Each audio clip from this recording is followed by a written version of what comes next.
Waitress misses her mother's funeral to work. Billionaire overhears and does the unthinkable. The diner was always cold in the mornings. Not because of the air conditioner, it barely worked, but because of the quiet, the kind that made even the clinking of spoons sound too loud. Emily Carter had worked there for nearly 3 years, the same gray uniform, the same pair of sneakers whose soles were worn thin from pacing between tables. She'd gotten used to the rhythm: open at 7, close at 4, clean until 5. Then the same bus home to her one-room apartment that smelled faintly of coffee grounds and detergent. But that morning was different. That morning, she should be been somewhere else, standing by a wooden coffin surrounded by white lilies and people who remembered her mother's laugh. Instead, she was standing behind a counter, refilling sugar jars and pretending that her world hadn't fallen apart just hours ago. She'd told herself she wouldn't cry at work. She couldn't. There were tips to earn, bills to pay, and a manager who didn't believe in personal days. Still, her hands shook slightly as she wiped the counter. "Hey, Em," came a voice behind her. It was Lila, the older waitress who'd worked there for 20 years and had practically raised every kid who passed through those swinging doors. "You sure you're okay, honey? You've been quiet all morning." Emily forced a smile, the kind that looked convincing if you didn't look too closely. "I'm fine," she said softly. "Just tired." Lila hesitated. She'd seen that look before, the one that said "I'm not fine at all." But before she could say more, the bell over the door jingled, and a man stepped inside. He didn't look like the kind who belonged there. Dark gray suit, expensive shoes, a watch that probably cost more than the diner made in a week. He sat in the far corner booth, away from the noise, his eyes scanning a document as he waited for his order. Emily approached with her notepad. "Good morning, sir. What can I get you today?" He looked up briefly, his eyes sharp but not unkind. "Coffee. Black. And whatever you'd recommend for breakfast." She nodded, scribbling quickly. "Coming right up." When she turned away, she exhaled quietly. He reminded her of another world, a world she'd never been part of. One where people didn't check their bank balances before buying groceries. One where grief didn't have to wait for payday. As she brought him his food, her manager, a heavy-set man named Ron, called out from behind the counter. "Emily. You got a minute?" She walked over, wiping her hands on her apron. Ron didn't look up from the register. "You didn't request today off, did you?" Her throat tightened. I did. 2 weeks ago. You said it wasn't possible." He shrugged, still counting bills. "You know how short-staffed we are. Can't just have people skipping out whenever they want." "It's my mom's funeral today," she said quietly. For the first time, he looked up. His expression softened slightly, but not enough. "I'm sorry about that, really. But you know the rules, Emily. You want to keep your hours, you stay for your shift." She nodded, lips pressed tight, and turned away before the tears could spill. Across the room, the man in the suit who had been pretending to read watched the whole exchange. He didn't react, didn't say a word. But something in his eyes shifted.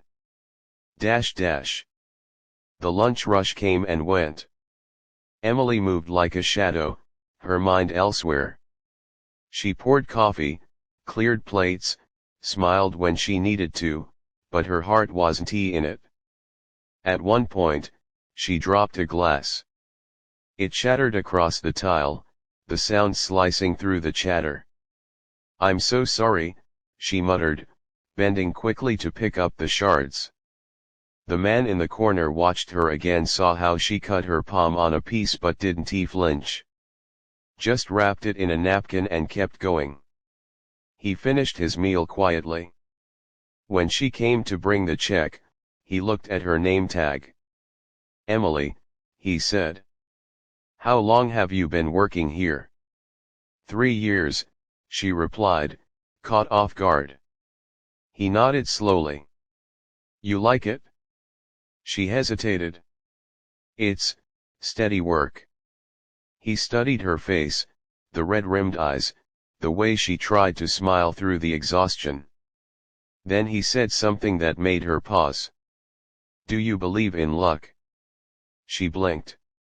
"I used to. Not so much anymore." He smiled faintly. "Maybe it's time you did again." She didn't know what to make of that. He paid the bill, left a tip so large she thought it was a mistake, and walked out without another word. When she went to clear his table, she found a folded napkin under the empty coffee cup. Inside, written in neat handwriting, were 2 words, "Go home." And below it a check. Made out to her name.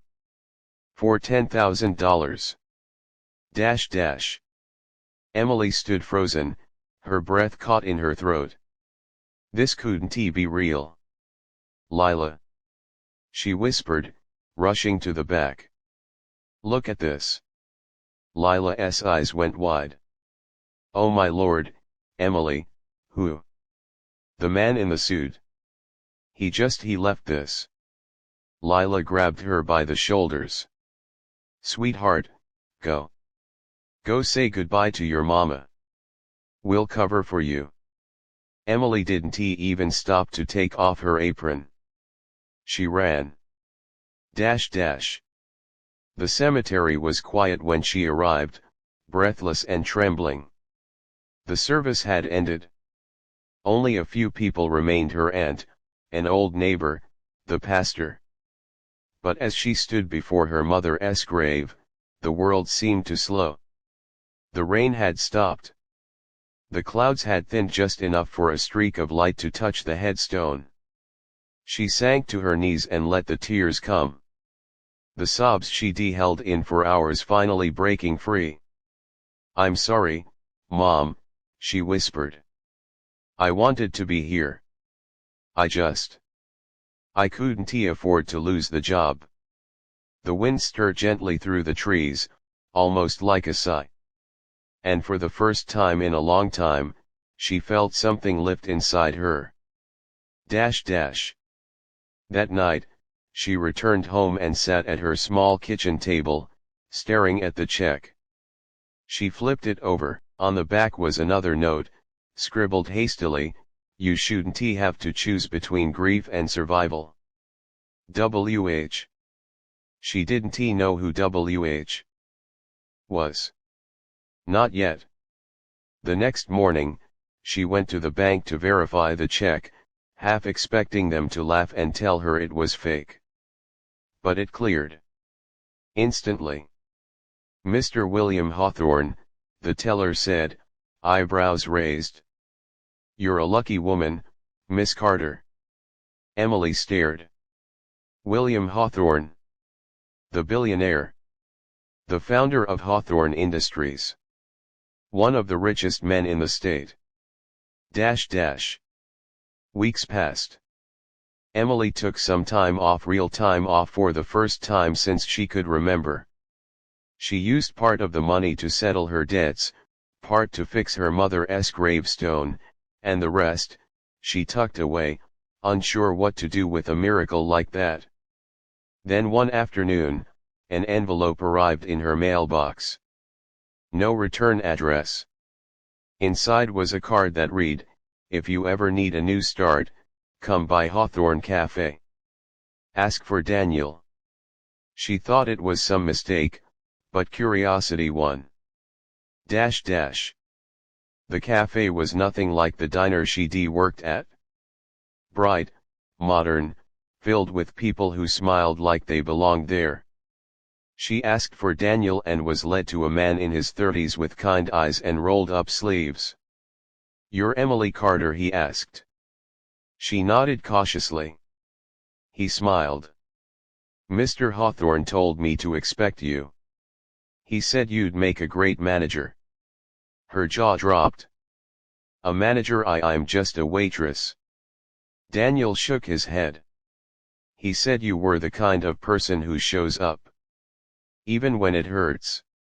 That's the kind of person he wants leading people." Emily didn't know what to say. She thought about the diner, about how invisible she felt, how easily life had passed her by.